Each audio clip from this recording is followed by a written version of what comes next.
Hello and welcome back to this week's Your Smile straight away. Like a Cheshire Hello and cat. welcome back to this week's news and updates. My name is Paul Davis, and as always, I'm with my colleague Joel Longbone. How are you doing today, my friend? Are you okay?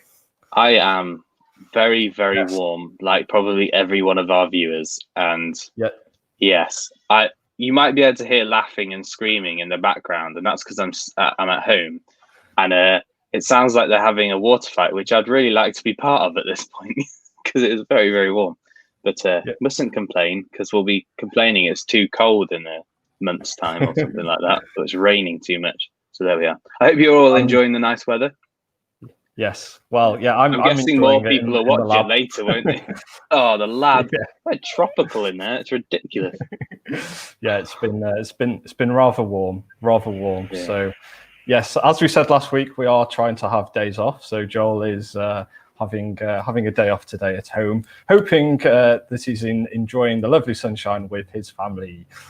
Yes, although it's a bit too warm to be outside too much. We've got a big gazebo out. I think otherwise the children would fry. It's only 16 degrees in Aberdeen. Oh, wow. Good to see you though, Gordon. Thanks for joining. Yeah, thanks for joining, Gordon. Yes, please let us know that you're watching live. It's always nice to see your comments coming through on Facebook and YouTube. Let us know. Give us a hello or sort of ask any questions that you want as well, and we can always get to them. Yes. And tell us how warm it is where you are. Yes, please do.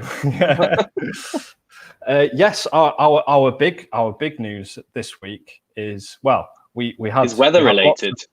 It's weather related. We had lots of thunder and lightning this week in North Wales, and I mean, if you Google sort of North Wales thunder, I'm sure some of the pictures that some of our customers have put up will appear, because we've seen some of them were amazing photos. Yeah.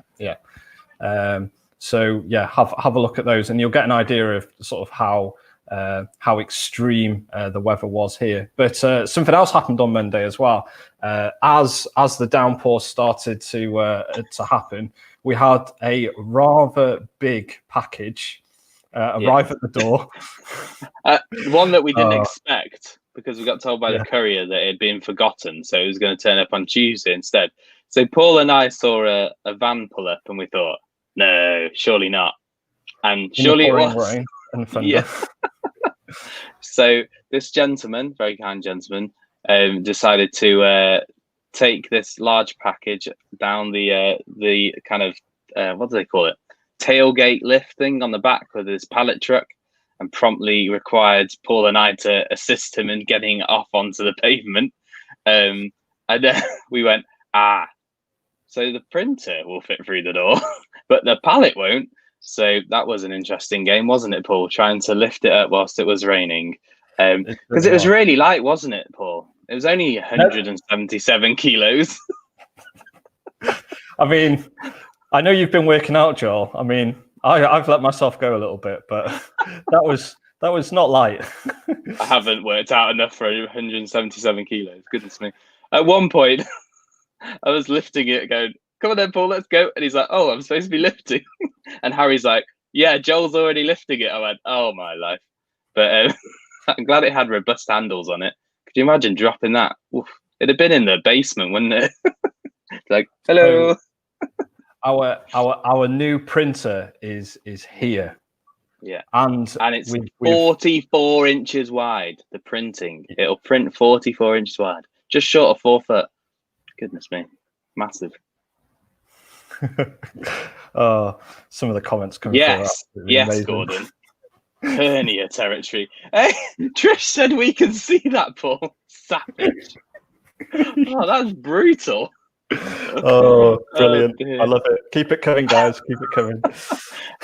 But yeah, because it arrived in the thunder, the lightning, and the rain, it has now been aptly named. Oh, and it's because it's beast mode, because it's enormous.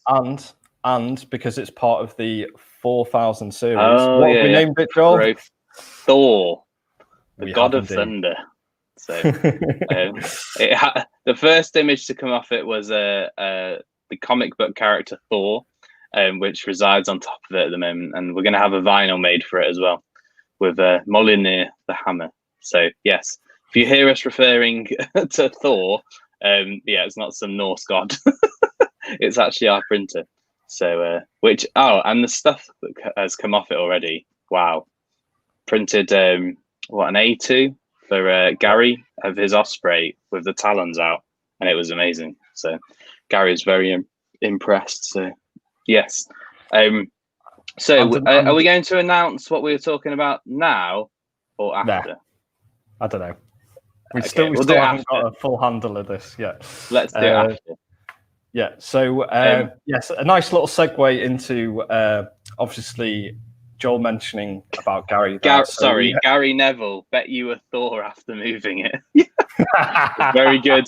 Oh, we might have to have a competition based on the puns you guys can come up with. That's pretty good. That one. That's good. Hello to Graham as well and Glyn. Wow, 7 in Melbourne. Goodness me, 7 degrees. Goodness. Hello, David as well. Yes, wallpaper job. We have been thinking about doing. What do they call it? You know, the finger of God and David in the Sistine Chapel. There we go. We're going to do our own camera version, our own photography version on the ceiling of the shop. So it'll be like a camera being handed down instead of the 2 fingers touching. So that'll be good. Yeah, I don't think we didn't put in the accident book hernias. So hopefully we won't have anything in a few weeks' time because it was definitely heavy. So, but there we are. Right, are we ready, Paul? We certainly are. I'm born ready, Joel. Born ready. Yes. This week even, we had a wonderful catch up with a very good friend of ours and works a lot with us with the shop as well. Gary Jones, the wildlife photographer, did pop in, and we managed to do a interview with him, which we are going to show you live, as we've done before with our special guests on the news and updates. It's a pre-record, but it's a live pre-record, so it's a one-hit wonder. So there's no sort of editing involved, so it should fit in very nicely with what we're actually doing here. So without any further delays from Joel, unless he's going to cut in right now. Are you? No? David says, wouldn't mind Fairy Glen on wallpaper. Sounds good, yeah. David. Sounds good. That'll be ace. Yeah, that's brilliant. So yes, let's switch back over to other Paul and Joel as they'll hopefully introduce Gary for us.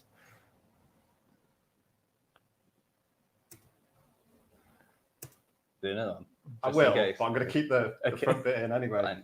Thank you, live Paul and Joel. And that's how we're going to start. Yes, whatever they said, because we don't know actually if they've introduced Gary yet. So, but yes, Gary Jones is with us today. So thank you very much for joining us.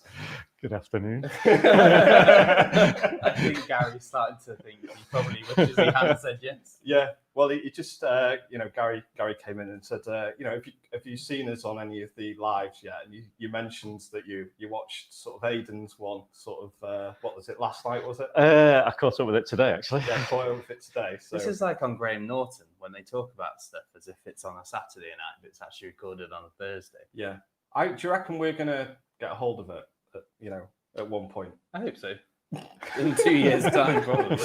Because, it's just pre-record, so we'll get the hang of it, won't we? So, yeah. But, yes, it's very nice having Gary with us again this afternoon. Because on the virtual show he was here, wasn't he? Yes. He joined us for that. Seems an age ago now. It was, wasn't it? May the 20-something. Yeah. 26. Yeah. I mean, time has flown. I know. All you got new beards, you know? Yeah. Gary was asking whether he had to grow his to come onto the show or not. All right. Yeah. Well, it's not. We've been trimming here, haven't we? So. I was desperate to grow, but it was growing grey, so I think I'd have stood out a lot like the granddad in the room. Oh, dearie me. Thank you very much for coming today. There's a couple of things that we wanted to sort of go over with you. I mean, we know that gear is sort of you've tried a lot of things as well, haven't you? And gone through sort of stuff. So we sort of wanted to ask the question of sort of perfect gear. We've done it here before, but we would like to sort of And there's some prerequisites, i.e. there are no prerequisites, i.e. you've got a blank check, so you can have whatever you like. There are no restrictions. There's no restrictions. You can even like hire a Sherpa to carry all your gear for you. Well, yeah, based on the weight of my bag, I'd probably need a Sherpa. I think the older I get, the way the knees are going. But ideal kit, blank check. First on the table will be a D6. So Nikon D6. Nikon D6. But you have one of those already. I don't know. I sent it back. Oh, you sent it back? Yeah. Oh, no way. I thought you actually had one. No, it was a demo. Oh, no. Just rub it in a bit more. Sorry for Paul. Yes, I had a D6 on loan. Do you need a moment whilst you cry? I am a Nikon user. And I think pretty much going forward now, I will be remaining a Nikon user for the time being. DSLR. Yeah. Why? Because it works for me, if I'm really honest. It's heavy, and that's the big compromise, taking big prime lenses up mountains and here, there and everywhere, but it does the job. And talking about prerequisites, there's obviously the big prime zoom lenses, which focal lengths are your favorite? 500 f4. I mean, I'd like a bigger one, 600, 800, but they come with the weight and the size issue. And I suppose there's a balance, isn't there? There is, and I think with a 500mm lens, if I need anything bigger than that, I'm happy to stick a converter on it. But beyond that, it's all about getting closer to the subject. If you're having to use an 800mm and photograph something a mile away, is it worth it? It's not. Yeah. Dog. Right, so far we've had a human, a mini human, and a dog. We've got to try and get a parrot or something one week. Yeah. Just come and land on your shoulder. Yeah. That'd be great. I can make that happen. Okay. I'm not even going to ask about that one at the moment. Because the D6 with a 500 f4, obviously that's long focal length. Would you have anything else in your bag for closest? Yeah, I mean, my bag. Well, you've seen my bag. I brought it along today because I'm trying out some Shimoda gear. I plugged for Shimoda already. It is quite heavy, but yeah, standard kit is 500 f4, 200 to 400 f4. That dog is really off-putting. And 70 to 200, 2.8, which is my sort of standard kit that I'm carrying around with me.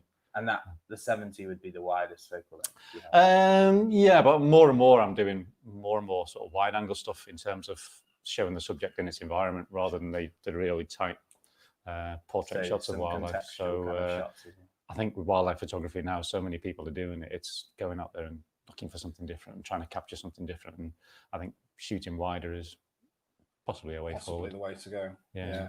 So it becomes more of an issue now choosing what kit to take out when you're going out, and invariably you've always left the lens at home that you want. But it is what it is. You cannot carry it all, it's that heavy. So what shot did you, hopefully our viewers will have seen some of the Osprey shots. Look at this beautiful picture that Gary took of an Osprey, and this one is called Angel Wings. Yeah, that one's amazing. Angel Wings. It is incredible. And what was the one that I printed for you? I mean, I think it's pretty well known. I'm pretty passionate about ospreys and photographing ospreys. I was tempted to introduce you as Osprey Man. I'm not quite that sad, but I do photograph other things as well. Name or something. I have been pretty passionate about ospreys for a long time, and for me, it's the ultimate challenge photographing them diving. And I think you've nailed that, to be fair.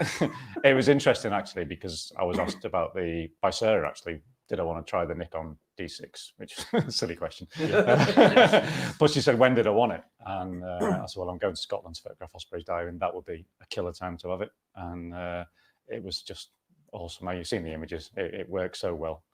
I could definitely vouch for that AT print. Yeah. Platinum Marita.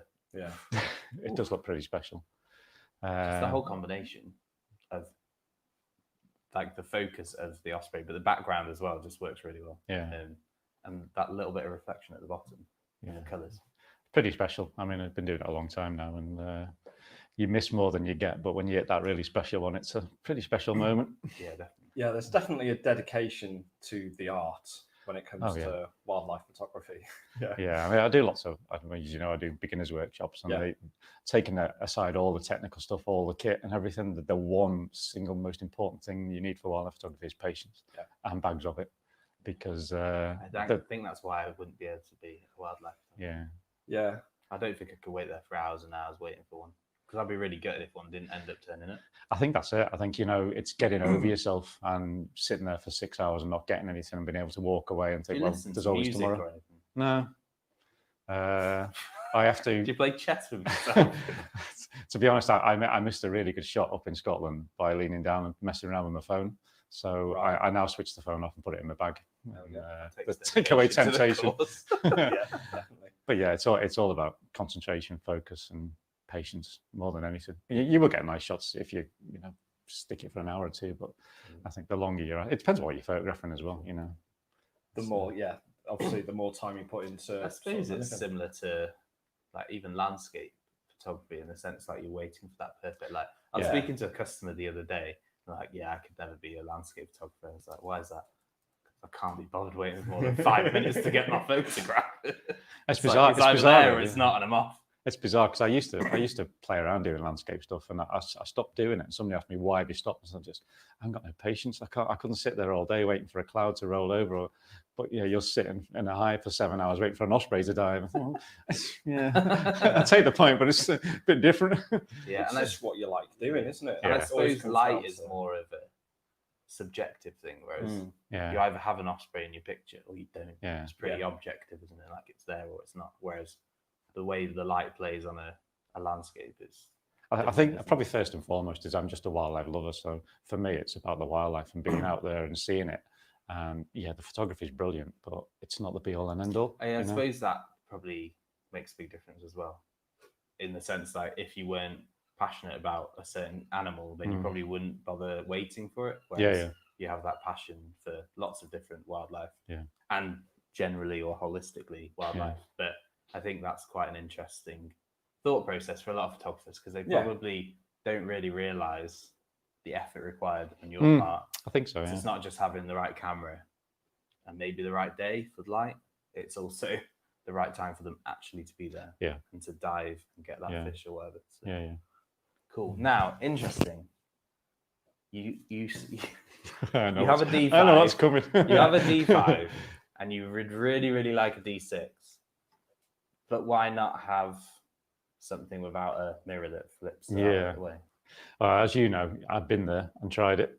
Because you tried, we managed to get a hold of, what was it, a 600 mil, wasn't it? Yeah, I mean, prior to that, going back to October last year, I tried the Olympus kit. Because where did you go to for that? I took it up to Scotland, to the west coast on Mull, to photograph diving sea eagles. I mean, to be fair to the Olympus kit, I've got absolutely no gripe with the Olympus kit, and I know lots of people, wildlife, are using it really, really well, and it's brilliant. And I'm thrilled for them. But that's really diplomatic. If I'm really Gary's honest, going to be an MP in about 10 years' time. I ain't gonna. If you're looking for scandal, you're gonna get it. There goes our clickbait. I ain't gonna diss them at all, but I just couldn't get on with it. If I'm really, really honest, the kit, the big appeal for me was, as you said, the mobility, the lack of weight, the portability.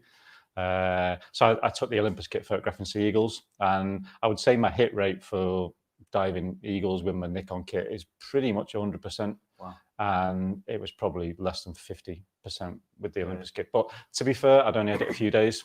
And you've talked about in the past is like on your workshops and some of the virtual workshops that you've done as well. Like it's about finding that rhythm, isn't it?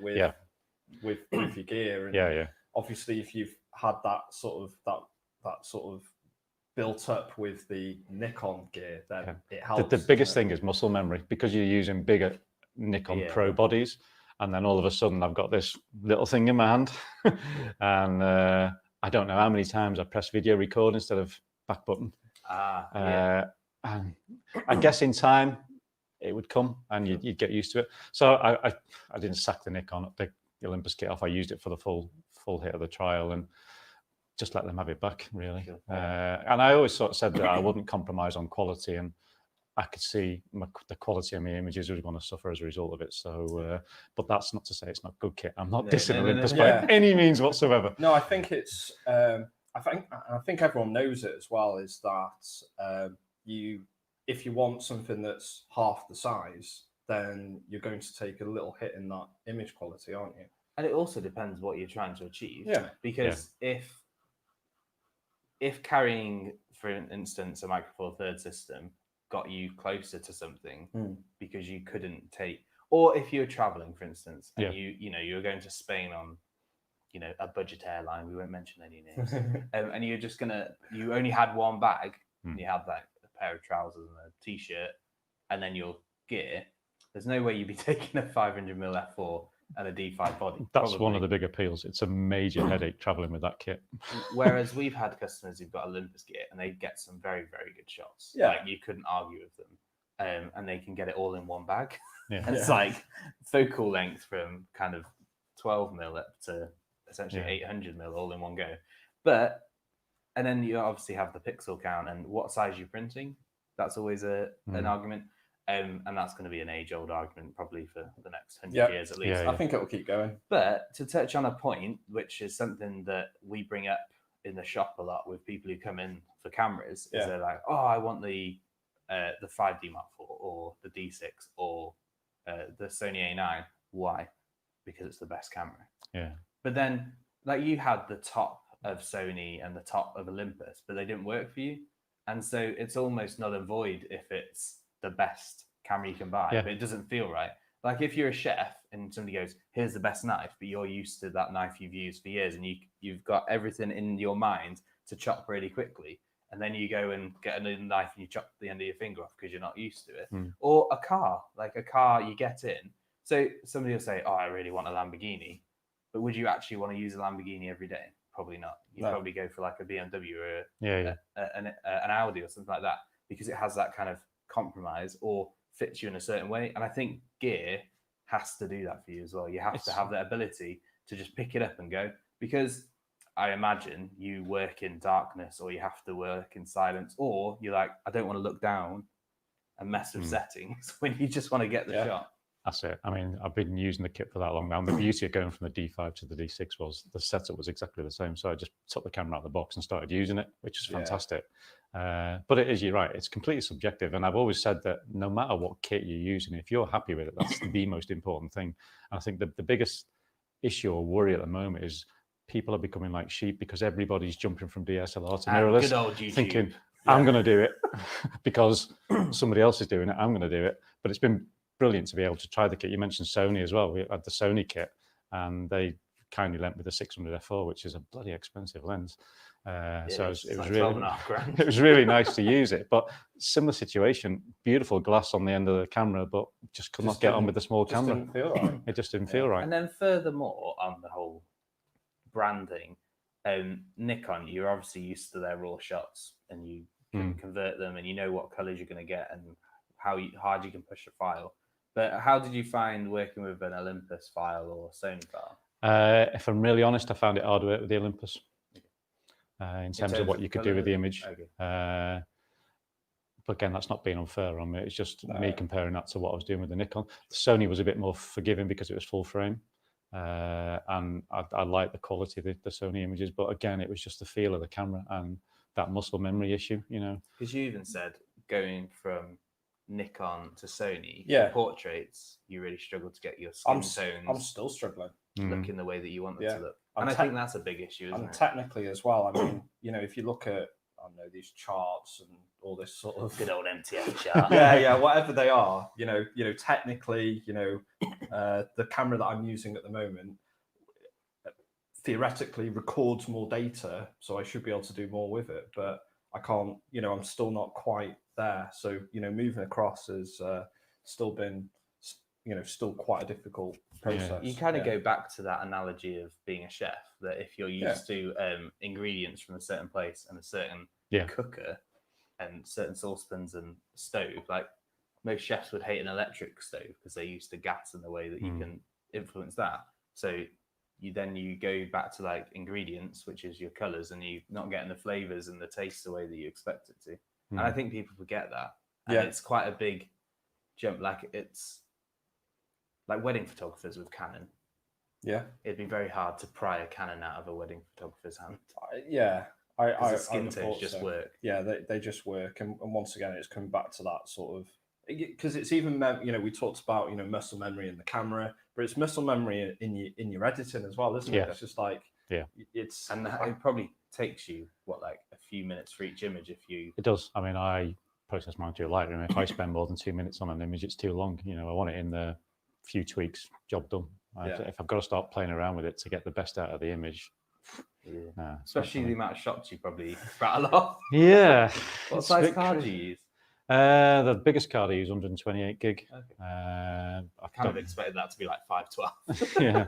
1 terabyte. But when you use how long we changed them, it's like 128, 10 minutes, like boof. Looks like Rambo. You're surprised. I use a D850, which is like 50, 60 meg images, and it's surprising how quickly you fill a card once you start rattling them off. I can, yeah. I bet your computer loves you. Just has a meltdown. Hard drives. Like, what? Been away for a weekend? No, please. Go through hard drives like there's no tomorrow. But I think when it's your profession, it's a real tricky and important decision that you're making. I think when it's a keen hobby, it becomes more of an easy decision to make. Sure. But I think when you're relying on the quality of your images to sell your work and promote your work, it's got to be right. Definitely. Because you've got to do professionally as well. You've always got to do that analogy of time is money as well, haven't you? Yeah. So if you can save time, shooting, if you can save time on the computer, then it naturally starts to become like the better way to the better way to go. I think so. Yeah. I mean, if I could pick a camera up and start using it straight away, and it's working, brilliant. But have I got time to spend getting used to the camera, making the mistakes? Yeah. Perhaps it's my age. just a bit slow these days. But I see other guys doing things at that age. We'll have like somebody saying like, "Don't be ageist" or something. Yeah. Oh, do they? At least he made the comment and not. Yeah. There we are. Well, we're always wrong anyway. So that's true. Yeah. David Yeoman hasn't piped up on a video for a while. Yeah, he hasn't been on for a couple of weeks. I was praying it was going to work, if I'm honest, because that lack of weight was so inviting. You don't like seeing your chiropractor every week? Oh, no. I think I'm beyond the chiropractor now. Oh, dear. So, moving on. Yes. Because I think this is, like, Gear Talk's interesting. But I'm intrigued by your kind of current work in terms of projects. Yeah. What you've got going on. Yeah, it's obviously coming out of an interesting time. A weird year all around for everybody, really. And lockdown came at a bad time, really, because coming into spring for a wildlife photographer is when things are really starting. You get some good stuff during the winter, different types of workshops, but it's when the work starts really kicking in with spring workshops, and with wildlife, you get lots of migrant birds coming back like ospreys. Sure. So I lost a lot of workshops during those 3 or 4 months.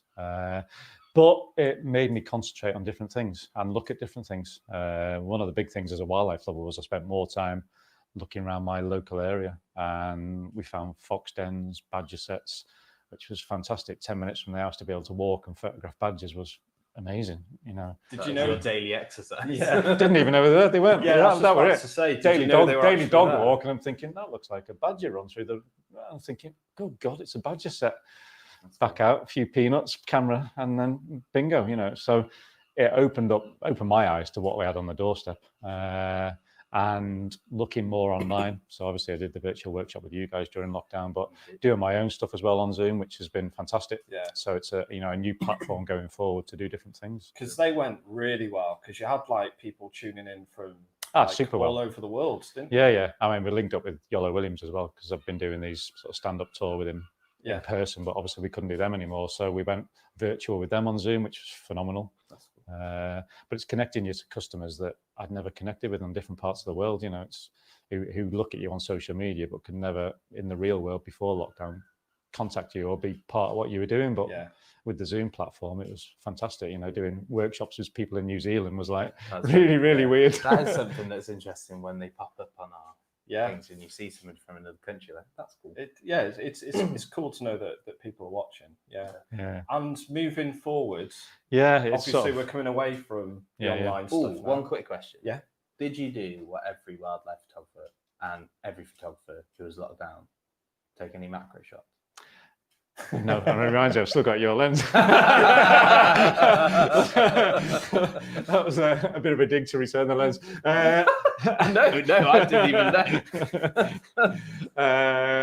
I did a bit, if I'm honest, but yeah. I find it amazing that within 2 weeks we'd sold every macro lens. I got a bit dispirited because I put a moth trap out in the garden for about 3 or 4 nights and didn't get bugger all in it. I was like, oh, maybe not then. It's trying to tell me something. But no, I didn't. I'd like to do it. I mean, I really like dragonflies. I think they're really cool. So I'd love to do things like dragonflies and moths, but it's this patience thing as well. Yeah, again. Sit all day waiting for a bird, but not a dragonfly. Yeah.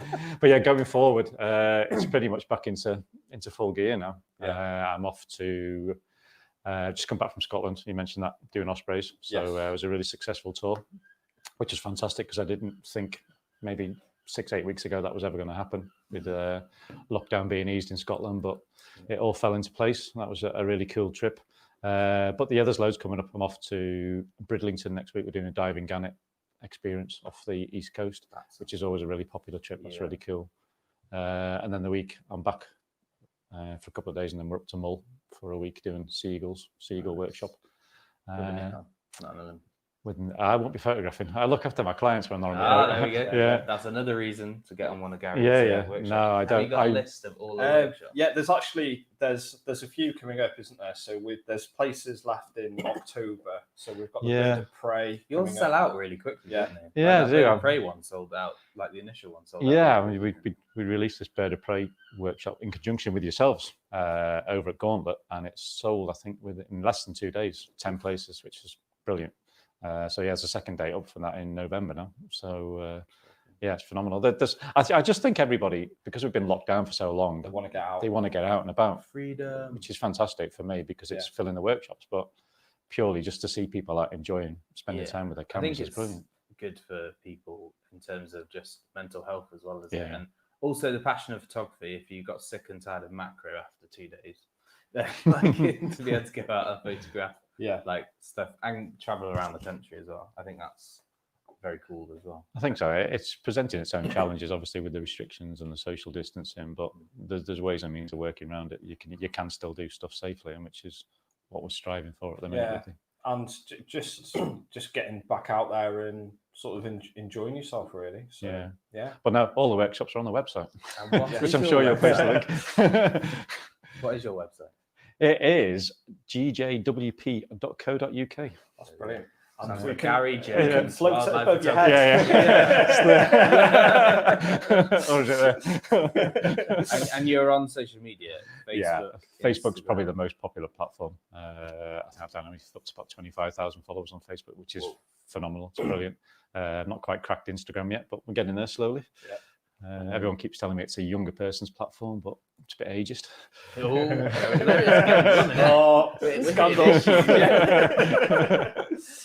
to think of a good title for this video, aren't we? Yeah. No, we'll definitely think of something anyway. So it's been wonderful having Gary. So thank you for having me along. Yeah, it's been great catching up. Yeah, absolutely been great catching up. It's nice speaking to other people other than just you, Paul.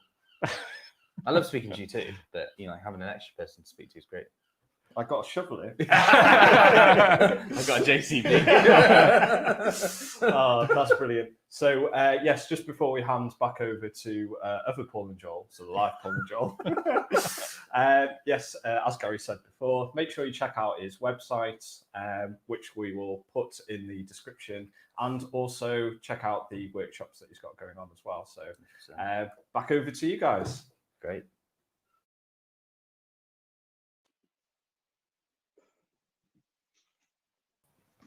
I forgot to unmute my mic then. Yeah.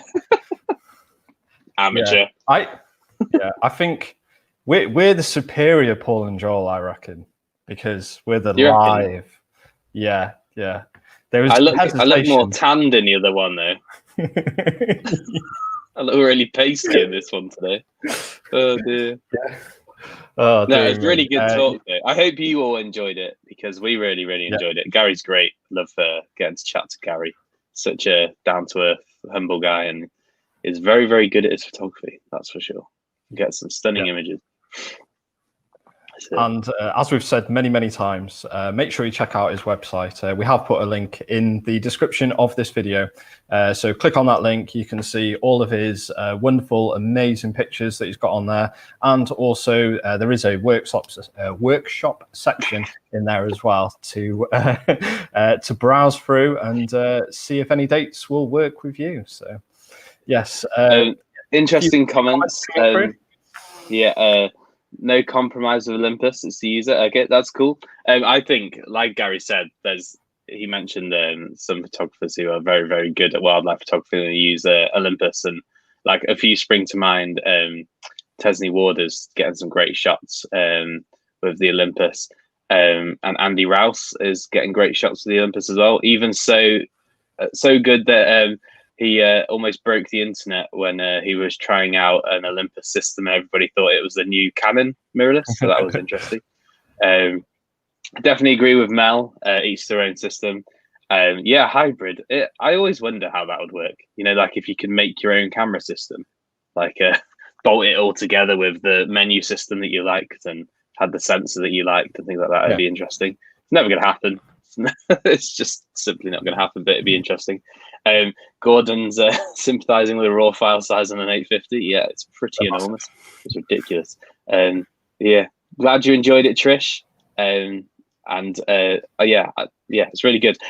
Let us know in the comments if there's anybody you'd like us to chat with, because we'd love to get to speak to more photographers, videographers, and other people that have a relationship with photography. I think that's interesting. I can wish. Now, Paul. Yes. We did a print for Gary on Thor. We did an A2 of his Osprey, and it looked fantastic. You've got a visitor. I have. Get him on camera. And Sarah going to make an appearance on camera. Yeah, come on. Be like pantomime. Oh no, she isn't. Oh, there it is. Hey, it's Sarah. Is it live? Of course it's live. Oh, dear. So we printed a picture for Gary. He was blown away by how good it looked. It was on the Photospeed Platinum Barita 300. It looked stunning, didn't it, Paul? It was a really good shot. So now, because we have Thor, the Canon Pro 4100, we would like you guys, if you would like to put an image on this chat, on this comment stream, we'll choose the best picture, and we will print it for free on Thor. So feel free. Can we print it any size? We could print it 44 inches by 18 meters long if it was a panoramic.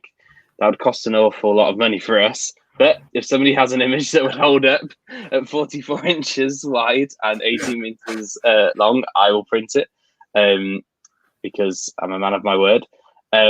So maybe a panoramic won't win. No, picture it. I reckon a panoramic won't win. Yeah. It'll be a passport size picture. No, I'm joking.